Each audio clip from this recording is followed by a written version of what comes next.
The only person I ever wanted to be in life was Penny Hardaway. Sports was always an outlet that helped me to navigate through life. Growing up in the hood, we played sports with each other. Meet Coach Kyle, a dedicated father, mentor, and coach at North Miami Senior High School. From his early days playing basketball and football, he's always been passionate about sports, but his journey wasn't without challenges. He believes every experience shapes who we are, and he's turned those lessons into a mission. Whether coaching athletes, mentoring youth, or writing creatively, Kyle is committed to giving back to his community and inspiring others to be their authentic selves. His motto, team before self, family before me. How was that when you saw your friends moved over and then? I understood that I was just doing dumb stuff, you know? You can mess up and it'll affect you going forward. What is parenting teaching you now? It's about growth and patience and understanding. The world is ever changing. They're going to grow into different people. Welcome to Drew's Legacy Enterprise Production, where story connects generations. A conversation with a pioneer, a segment that highlights the success and the journey of North Miami Senior High School pioneers by connecting the past and the present to inspire the future. Today, it is with honor to have here a North Miami Senior High School coach for the very first time in our studio, Kyle Andrews. Kyle, how did you get into coaching? The way I really got into coaching was, my son, he started playing Little League football, Optimus, as we call it down here. Right. So when he was 8, I started coaching. And so that's what really led me into coaching and on the path that I'm on now. How long you been coaching? Say about 7, 8 years, but I've coached basketball, football, and I started with kids, just helping to inspire the youth and everything. And so it furthered me into high school coaching, so how I ended up at North Miami. Did you play ball at any point? Yes, I played since 8 years old. I've been playing organized sports, so I played basketball. Since 8 years old? Yeah. So how did you get into that? How did you know that's what you wanted to do at that age? I mean, sometimes, growing up where I grew up at, as we affectionately call it, the projects, down here. So growing up in poverty in the hood, Right. What we did was, we played sports with each other, going around the neighborhood, just playing with each other. So then you develop a passion for it, and especially growing up in poverty, again, you have adverse situations. So, you lean this way or that way. So I leaned into sports heavy when I was young. You grew up in Little Liberty City? Yeah, well, originally from Carroll City. It was From Carroll City to Liberty City? Yeah. Okay. So it went from one extreme to the next. Straight to the next. Yeah. So sports was always an outlet, as most people say, it was an outlet. So it helped me navigate through life a little bit. So you started playing at the age of 8, Right. And you started playing football. Basketball, football. You was playing any type of sport at that time. Right. Well, I tell my son this story all the time. They took me to play football when I was like 9. I cried until they put me back in the car. I did not want any part of playing tackle football when I was young. So, but once I got into middle school, I was like, man, I want to play. You want to play? Yeah. Did you play in high school? Yeah. How was that? What position you played anyway? Quarterback, wide receiver. I played basketball. You played quarterback? Yeah, point guard, shooting guard. So you play point guard, wide receiver on a football team, and then you'll play point guard. Basketball, I played point guard, shooting guard. Point guard. So you play the 1 and the 3. Yeah, 1 and the 2. The 1 and the 2. Sorry, Yeah, you played the 1 and the 2. Yeah. And back. So how were you able to put those two together? As far as how did you play football and basketball in one season? Well, they different sports, Right? different times throughout the season. So they work hand in hand. Once football season is over, then basketball really rolls around. So in high school, that's how it works. And you play all 4 years, both sports? Yeah. Well, we'll get into that throughout the conversation of how that happened and how everything came full circle. So. All right. So which one would you say is your first love? Basketball. Basketball? Yeah. Why? I just always loved basketball, man. And I just posted something the other day on Instagram where it was like, man, the only person I ever wanted to be in life was Penny Hardaway. Penny Hardaway? Yeah, played for the Orlando Magic. Nice. Yeah. So who would you say is your favorite athlete? My favorite athlete, Scottie Pippen. But he doesn't play the 1 or the 2. Nah, but he could do everything. Okay, then now it sparks up a different conversation. Mm-hmm. Are you a LeBron guy or are you a Michael Jordan guy? The king. You a LeBron James guy? Is it because that's the era we grew up in, or is just? Nah, I mean, I watched Jordan play, but it was, when you talk about a basketball player, LeBron can do everything. So, but the old school individuals or the old school heads would say, nah, it's Michael Jordan because he's undefeated. He got 6 rings and 6 championships. And LeBron's he chokes us several times in the playoffs. Then they'll look at it a little bit different. Nah, that'll have to be a whole nother segment, man. That'll have to be a whole. No, but I'm asking. So why is LeBron the GOAT to you? Yeah. Why? Because you said he could play everything. But what's the other reasons? Because he came into the NBA from high school. He had the most pressure ever of anybody that had to play us. I'm not even just going to say basketball, just the greatness that was thrust upon him from the beginning.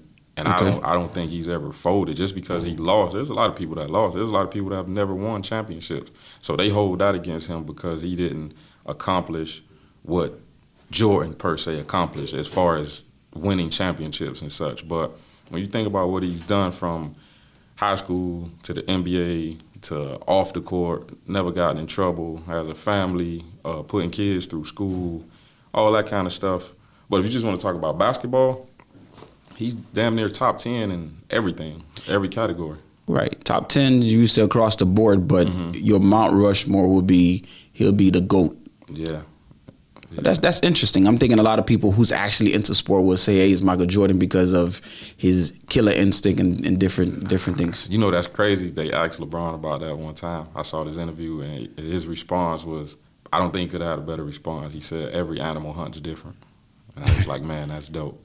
So what is your take on the 2011 final? Dallas versus Miami. Oh, man, all my friends, they're Heat fans, so they hear me say this all the time. I think the coach blew that, man. You think it was coach? Yeah, I think Spoelstra's not a good coach. That's just my opinion, but, So now it's on the record. But he got him there the next year. The talent got him there. But they had the talent the year before that. Yeah, but it was different, though. When you got to manage egos and you bringing 3 superstars together, you got to manage ego. That's why Steve Kerr was successful. Not to jump places, but, that's why Steve Kerr was successful. But a lot of people think LeBron choked on that final. Yeah, because they don't want him to challenge the throne. So when you have that conversation about... What throne? What everybody says is Jordan. Okay, so it's just like Kobe. They always said Kobe was as good as Jordan, but they never said that he was better than Jordan. So LeBron is the first and only person they've ever said was better than Jordan. They've never had any debates on sports shows about Kobe and Jordan. Right. They debate every day about LeBron and Jordan. They've never debated anybody against Jordan until LeBron. So you thinking it's all like it's strategically placed like that for money, for conversation, commentary, TV talks, or just arguments? They don't want him to be better than Jordan. Why? You say why? Why do you think that? Because Jordan came and just cemented his legacy, and so they said this is the best. And they've never seen anything like that since. So, all right. So you graduated from high school. You was playing basketball and football, and then what did you do? Like, what was next from you from that point on? Just before that, like you asked the question earlier about playing all 4 years. So correct. Just for purposes of making it real. So I was, I think I was more talented than a lot of people, even to this day, physically, but. Even how I, getting into the coaching aspect of it, I was a knucklehead in school. I didn't have any guidance. And as far as I felt like my parentals and everything, so I was doing a whole lot of stuff I wasn't supposed to be doing. So, was Dad around? Yeah, both of my parents were around. It just wasn't, that's why I say, in a sense of guidance, making sure that I was doing what I was supposed to do. So, okay. But ultimately it was on me. Once you get older and take accountability for stuff, excuse me, you just have to, as you get older, you'll see it like it was me. Right. I can't blame it on that. So they provided everything that you needed. They provide a decent home, a decent upbringing environment. Yeah, but I was doing normal teenage, adolescent, of course, dumb stuff. There's no other word for it but dumb. So then I had to repeat a grade. What grade was that? 9th grade. So you repeated 9th grade. Right, 9th grade. So you got held back 1 year. How was that when you saw your friends moved over and then? Oh man, it was crazy. But again, as life went on, I understood that I was just doing dumb stuff, And it wasn't that I couldn't do work, or I don't think I was dumb. I was just doing dumb stuff, as I always like to say, you know. So I tell this to my players now, especially with me coaching high school, just so they know you can mess up and it'll affect you going forward and everything that you have to do. So, yeah. So you take up, from my understanding, you taking your experience in high school now, you passing it down to. Definitely. So that's why I said it's a full circle moment where it comes where I'm able to share my trials and my tribulations to, as you say, inspire the younger generation. So, you know, that's what I'm able to pass on through everything that I've been through. Okay. So what about college? Like, did you go to college after high school? Mm-hmm. Where'd you go? Edward Waters in Jacksonville. How's Jacksonville? It's little Miami. It's just country. Jacksonville's rough, man. It's the closest thing I ever seen to Miami. Is it like comparative to, can you compare that to Liberty City? Yeah, certain parts. They have a little spot where they call like 45th and Moncrief. Right. It's like a neighborhood. Okay. So I used to always say it was like the Poking Beans. You know, so it was wild. It was wild times, man. It was dangerous a little bit. Why'd you pick Jacksonville? Man, I can't really say I picked Jacksonville, but it was just looking back on it. Along my journey, I just think that's where I was supposed to be, you know, for what I was going through at the time. But then it was close. It wasn't too far, especially with me being younger. Right. I wanted to get away, but I didn't want to go to, you know, say the West Coast or something, just because I didn't know anything at that time, you know. So a lot of kids, they leave and they get homesick. But did you have a scholarship, or you just went out there? I just went, financial aid and everything. Okay. Yeah. So did you play ball out there also? Yeah, a little bit. For how long? Yeah, then I got hurt, tore my ACL, completely tore my ACL. So that was another path. Which one, on the left? Left leg, my jump leg. Right. Yeah. But you tore it playing basketball or football? Basketball. So were you playing football then? No, or were you just basketball. So you went to college playing basketball? Yeah. But then why the switch? Like, so which one did you really? Crazy. That's why everybody who knows me, like, how you ended up coaching football. Right. But I mean, I've been an athlete my whole life. When I was younger, like I said, I played basketball, football, baseball. Right. At some point in middle school, I played volleyball, badminton. I didn't even know what badminton was, but I ain't found out about that sport until high school. What's that, badminton? Badminton. I had a math teacher. Mm-hmm. Mr. Haynes, I believe. Mm-hmm. That was his name, and he was a badminton coach. Right. So that's how I found out about that whole sport. I didn't even know what it was. Yeah. We used so to you played killed. That also? Yeah, we used to get killed because we didn't know what we were doing. Of course. Yeah. You play pickleball too?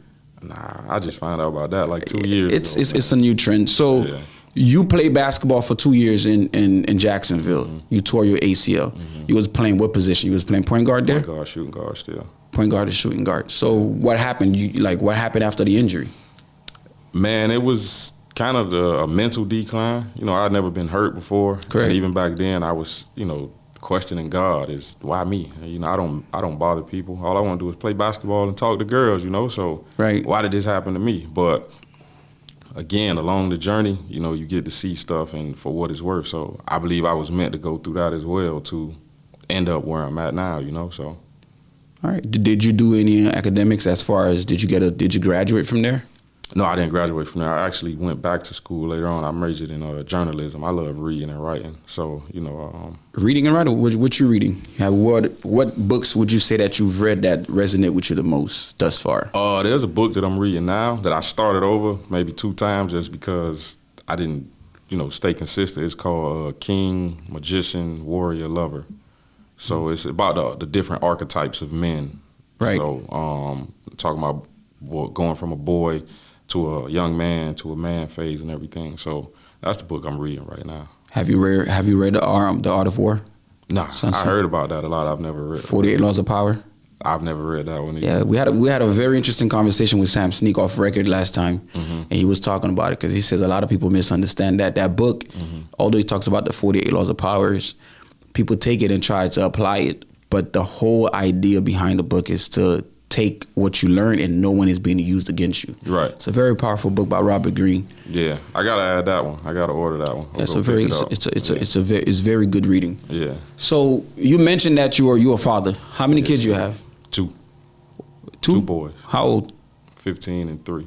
What has parenting teach you? Because now it's a little bit different because we're talking about you were in high school messing around and, you know, you had a good structure, you had a good family, you had mom and dad around. but you were doing your own thing. Now you have a 15-year-old.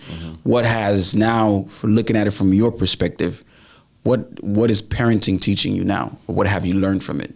It's about growth and patience and understanding. My baseline for life with anything is understanding. So, when you have kids, you have to be ever evolving. Right. Because the world is ever changing, and kids, as they grow, they're going to grow into different people. And so with that, it's taught me a lot, especially now he's in high school. Right. So He playing ball? yeah, he plays football and basketball. Football and basketball. So which one he's heading more towards? He loves football. He loves basketball, but he plays defense. So he says he likes hitting people. So Do you see yourself living through him? me living through him, no, not So at all. you do your parenting a little bit different. You're not that type of parent that's pushed since I didn't do this and then I'm trying to. Nah, not at all. I don't think. To me, no offense to anybody, that's not good parenting. I can't live vicariously through him. I just have to instill things in him. I didn't even want him. If he didn't want to, he didn't have to play sports. I tell him all the time, if you want to be an astronaut, the president, a scientist, a teacher, whatever, me and his mother would have helped him, do whatever. But he fell into it, and he been there ever since. He been playing since he was 6. So you played ball at Miami High. Now you came back, you started coaching at North Miami Senior High School. So you are officially a pioneer. Yeah. Right? They've adopted me, and I adopted them, yeah. So how long have you been coaching there? At North Miami? Yes. 4 years. Why North Miami? Again, so like I say, the trajectory of everything, I got a friend who knows Coach Cox. And so it was an opportunity presented itself as I was coaching Little League. They called me and said they were looking for a wide receiver coach. So I went and, sat down with Coach Cox and, talked to him and everything worked out. It was a good conversation. We've built a great rapport with each other. And so I've been there. So, I'm a swamp dog now, I guess. So you a wide receiver coach. Yes, sir. So you played basketball and you played but you played wide receiver and quarterback in high school. So now you're coaching just wide receivers. Okay, so how are you liking that? I love it. You love it? Yeah, I love it. How was the game last night? Because you guys played Miami Jackson last night. Yeah. So how was we the went out game? there and put on a show. The final score 46-6, first game of the season. Right. So, we went out there and did what we were supposed to do. Still a couple things to clean up, but that's just coming from a coaching perspective. Right. Everybody will see the score, but, we did what we were supposed to do, is win. Right. But, overall, it was a great game for us. Why coaching? Coaching, for me, allows me to also stay connected to sports, as I've always been involved in sports.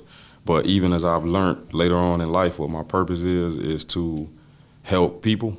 And so sports and helping kids grow is a great opportunity for me to, continue to do everything that I feel like I want to do and need to do. Do you feel that's like your way of giving back to not only the community, but giving back to the student that's there or the next generation? Definitely. I think, we're always supposed to, help each other. What's the saying? Each one teach one. Right. So, again, I've been through a lot of things in my life and my athletic journey and everything. So I'm able to have those conversations with the students, with the players. Right. And help guide them through life, or even off the field stuff. It's bigger than football. It's bigger than sports. So they come to me with a life situation. I've been through a lot of stuff, so I'm able to sit down and talk to them. From 2003 to 2004, from 2003 to 2007, I believe, since I was at the high school, every year it's always a losing season, a losing record, and and every year we go in and out. People say, "Oh, this is going to be the year. This is going to be the year." Yeah. And here we are 20-something years later. What can the fans and the people who have not been watching or not been in tune with the North Miami Senior High School Swamp Dogs, what can we say, or what can you say they should be looking forward to for the 25 and 26 season? Our motto for this year is advance. Okay. Because we've been to the playoffs. So, going back to when I first got there, so most of the coaching staff has been there for the 4 years. So, right. In essence, I guess we're seniors now, since we've been there, this is our 4th year. Of course. So, the first year we won the district, and then we went to the playoffs. And the second year we went to the playoffs. Last year we missed the playoffs. So this year the second year we missed the playoffs. Last year we went to the playoffs. Okay. But this year it's advanced past the first round. And what they'll get is a lot of the kids are homegrown. It's not like a lot of other schools that a lot of kids transfer in and out. We don't really have that many transfers. So, we're actually out there coaching and making sure that the kids that are there stay there. Stay there. You guys grew with those with Right. the group of kids that's there. Right. So we're producing homegrown talent, right, so to speak. So how is coaching now? Because I'm curious. Because I ran into Coach Presume, and we had a conversation, and he says coaching now is completely different than when he was playing in high school. Right. As far as when it comes to the physicality of certain things, Yeah. when it comes to the parenting, when it comes to the parent and the coaches and all these laws and rules that's placed in the school board. Yeah. How from your perspective, how is that different? I mean, I think this generation of kids is, I think we were tougher. Okay. When we were younger. Right. For obvious reasons. Good. Yeah. Good word selection. Yeah. I think we were tougher. A lot of kids don't go outside and play in the streets and right. Hang out. They stay in the house. So they're not used to the physical aspects of the sun and the wind and the rain and getting scrapes on their legs. Of course. Or going through things that might test them, having fights and all this kind of stuff. So, and with parenting, it's a little different as well from, just from my perspective, where a lot of parents help enable kids in making lazy decisions sometimes, as I like to call them. Instead of helping them get through adversity, they'll just pull them through. And whereas, when I was younger, we had to actually go through things. And, Facts. So. Is there any kids now that you would say has NFL aspirations? On our team? Yes. Yeah, quite a few of them. Quite a few of them? Quite a few. You mind sharing those? As far as a few of them that you could say, hey, from the top of my head, these are the three that would, that has a good chance of making it far. Now, I'm talking about based on their work ethics, because everybody that's there, of course, want to go to the NFL. Right. But we looking at a reality that's not always the case. Right. But based on the talents, the work ethics, some of the skills they have, you can look at that child and say, yeah, that person has. I mean, two that come to mind are, respectively, our offensive and defensive captains and two captains of the team. Both of them are seniors this year. Cameron Cannon, he plays wide receiver, and Jace Brennan, he plays defensive back. So those two guys. I think I ran into the first one because we went to the high school. Right. And I think I ran into the first one. Yeah, he's number one this year, yeah. Good kid. Yeah. What are you guys doing for the rival game that's coming up next Saturday? North Miami versus NMB. Oh, man, we're gearing up. Last night was, just a little bit of what we can do. Of course. So we played them last year in the Kickoff Classic, but this year is going to be different. So we actually moved it from the Kickoff Classic to a regular season game, for the hype purposes, to try to generate some money for the city of North Miami. And, just to make it a real rivalry game like the other rivalry games that's around in the city. So, I'm looking forward to it. Like I said, I'm a swamp dog now, nice. I guess, so I'm here. So it's North Miami against everybody. So looking at the camera, right? Your camera's right over there. Yeah. If you could speak to a parent now who has their child in a program or who has their child at the high school, and you could tell them or give them any advice about what you guys do, one, or give them any advice on their child, what would it be? Can you, we want to give you 30 seconds to speak directly to a parent who doesn't come to the games, right, who's not involved, who's busy because of life circumstances. If you had a chance and that child, that parent was to see your interview today, what would you tell that parent? To a parent, I would say, especially about bringing your kid to North Miami, for the coaching staff that we have, we are very dedicated to making sure that the student athlete is, most importantly, that first, a student and then an athlete. We're a great staff of coaches. We are family oriented in a sense where we talk to each other, we talk to the kids, we talk to our respective position groups all the time outside of football. As coaches, we talk to each other, we laugh, we'll hang out from time to time. And I know Coach Cox and, Coach Bird, for example, they're heavy on the recruiting aspect and making sure kids get into school. So it's not just a situation where you're going to come and you're just going to be used for your talent of athletics, but they're going to try to make sure not try to make sure, because they have let me make sure I say they have a great rate of getting all of our seniors into college or the next level at some point. So, if you bring your kid out there, just come be involved, because as coaches, we're there to help. We're there to groom them. We're there to make sure that they know what it's like to go through adversity, to fall down, to get up, to be successful, to fail, because I think people don't understand how much failure is important as well. Everybody just wants to succeed, but everybody doesn't succeed immediately. So, we go through adversity as humans, and we all have different experiences where we're able to share that with our kids, with the players, and let them know that we're here for you. We've been through this before. We can help you get through it. And if we all do it together, then, we'll actually be able to overcome anything, because, two is stronger than one. So even this year, we have our some of our team gear. It's like a team over me situation. So it's always the team before self, so and we also have a saying where it spells out family, but it's forget about me, I love you, so nice. In that situation, that makes us a great staff, I believe, and we're there for the right reasons at the end of the day. Coach, what motivates you and keep you afloat in life? What motivates me is, it's funny, every time somebody asks me how I'm doing, I always say I'm good, because I always say there's always somebody worse.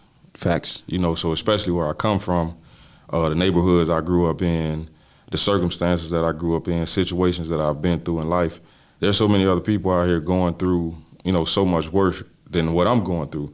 So for me, it's being able to wake up every day and, give back and be able to be a blessing to somebody else, whether it be monetarily, materialistically, if I'm giving advice or anything like that, it helps to keep me going just for myself. But then on the backside of that, I have, like I said, I'm a father, I have family, and also, coaching also drives me to be better. So I ran into you at the picnic. We were having a conversation. I don't know if you remember. I remember. That's how we got here. So you mentioned something about as far as race, right, and how you feel that we are treated a little bit different. Right. Can you elaborate on that? I just think for me, it's being a black man and really not understanding. So it's a whole thing of, my mindset has always been exactly like, where did racism even come from for me? So it starts there for me. And, I've been in situations before where I've been stereotyped, where I've been, experienced prejudice. And I always say, I don't think I've ever experienced racism. Going back to Jim Crow laws and everything, with people who were hosed and had dogs unleashed on them, or I've never been anywhere where it was a sign that said whites only or something like that. So, I've been in situations where I've been, looked at a certain kind of way just because of my appearance. Why would you say that? As far as, how did that make you feel at the time, or why do you think they perceive you that way? Again, just my aesthetic. I'm a taller black guy with dreads, and so they might think that I'm just dangerous. Or you think people judge you or have a preconceived notion about you having dreads? Yeah, definitely. Especially people from different races and cultures. They don't understand it. Some of them they just want to touch my hair, or some of them just really look like this guy might be dangerous. Right. So I've been there before. I've recently, I was walking across the street, and I walked past a car, and this lady, I just heard her doors lock, and I just looked at her and smiled, like, man, that's crazy, That's crazy, because I can't put myself in your shoes because I don't have any hair, but I'm pretty sure that because a lot of people do mention, as far as they get looked at differently, they get judged differently because of hair. Yeah. How do we fix that? Is that something that's fixable, or? I think from our end, I don't think we can fix it, because we are who we are. At the end of the day, we were created this way. We have this melanin, and sometimes we were placed in the places that we were placed. Not to get too philosophical or deep or anything, but it's just like I heard Martin Luther King say before, where black people we couldn't pull ourselves up by our bootstraps, because when we were freed from slavery, we weren't given anything, as opposed to maybe different races of people where they were given $10,000, which was a hell of a lot of money back then. We were given nothing. We just had to find our way. So we ended up in the places that we ended up. So A lot of times we weren't able to get education, but we definitely were afforded the opportunity to have education, to be business owners, to do the kind of things that I know you and your brothers are doing now. You know, even this platform is something back then, way back then, we would have never even had a voice, but now we have a voice, and we have a big voice. So we just have to band together. So, I mean, even to answer your question, we can fix it or help adjust it by just sticking together like other people do. I think as a culture of people, as a race of people, so to speak, we don't really stick together. But if we banded together more, then we be in a better position. You don't think African Americans sticks together? Not as much as other races of people, man. And, not even when you start looking at different cultures where, sometimes, Hispanic people or something, they might live together all in one house, build it up. Right. And then that person moves out. Or I've heard, stories of maybe like Jamaican people where this person came over, established themselves, brought this person over, and then that person branched out and this person came, or, Haitian people do it. But why not the Americans? I'm curious about that. I don't know. I think it's some type of stigma or something where, as young Black Americans, the first thing we can't wait to do is get out of our parents' house and go live on our own. But man, as you get older, you realize maybe I should have stayed a little longer or something. So sometimes when you get thrown into the fire, you burn. Or sometimes if you don't find your way out, then you burn. But if you do, you can come out unscathed. Nice. So what are you teaching your sons? What are you teaching your children now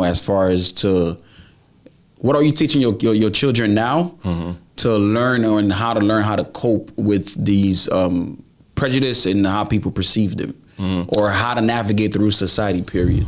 I mean, just the world is a different place from when I was growing up, and, it's going to be a different place from, everybody's point of view, So I have a different point of view than somebody else, but I would just say, for one, just be you, and you can't worry about what people say about you, good, bad, or indifferent. That's just my take. So I don't worry about what anybody says about me, whether you love me, hate me, or, you don't know what to think about me. But going out into the world, you just have to present yourself as yourself. Facts. You have to be comfortable with yourself. And if you present as you all the time and you're comfortable with yourself, you'll learn how to organically navigate through whatever comes. So what is one thing that no one knows about you that if I was to see you for the very first time and I'm judging you based on how you look, that someone wouldn't know?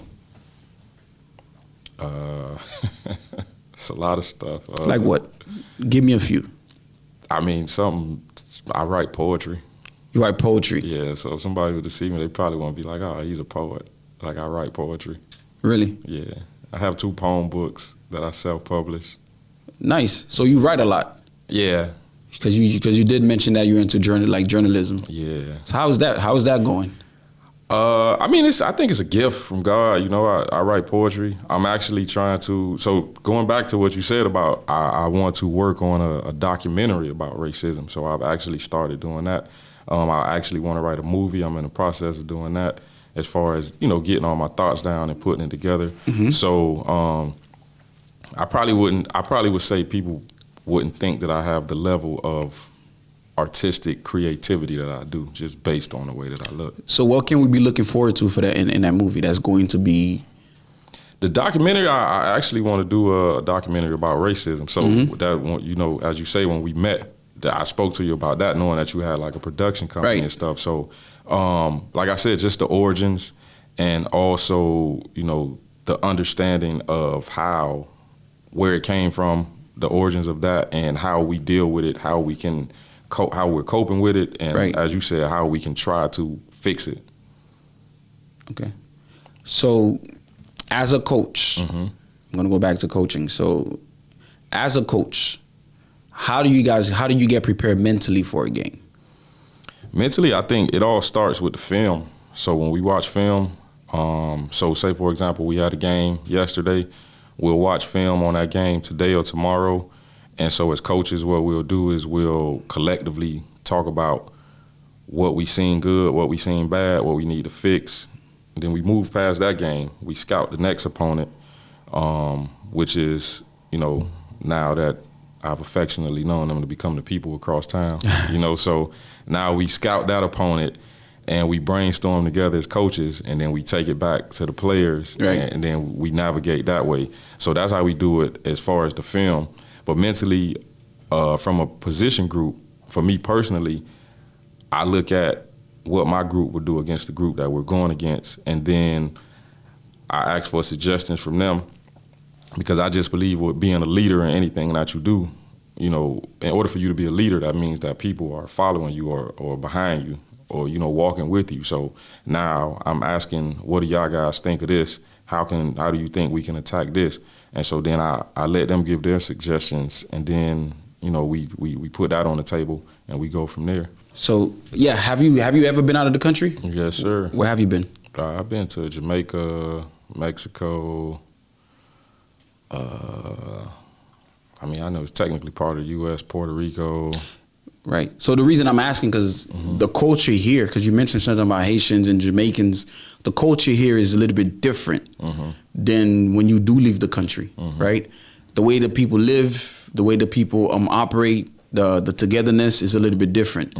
So from your experience, to someone who's never left the U.S. before, what would you say was your experience like?